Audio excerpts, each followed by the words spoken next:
Hi guys, and welcome back to my channel. In today's tutorial, I'm going to be showing you how to upload a photo directly to Instagram from your PC or Mac. So as you can see, I'm logged into my Instagram account. You need to be logged into yours as well.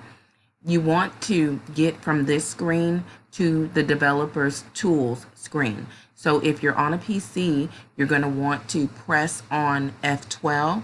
If you're on a Mac, you're going to want to press Shift plus Control plus the lowercase I.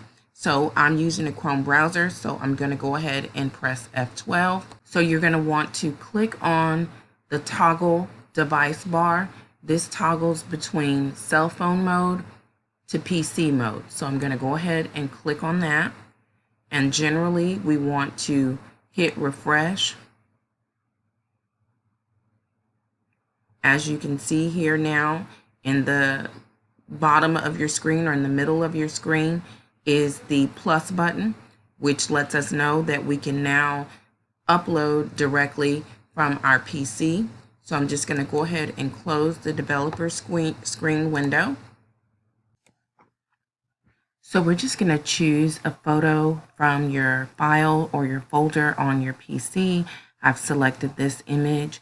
It gives you the option to edit it. I'm not going to edit it just for the sake of this tutorial and time. It also gives you the option to write a caption. I'm not going to write a caption, but from the point of caption, then you can go ahead and share your photo. And as you can see, it has now been uploaded to our Instagram. So that, friends, is how you upload directly to Instagram from your PC or your Mac. If this video was helpful to you, like, subscribe, and leave a comment.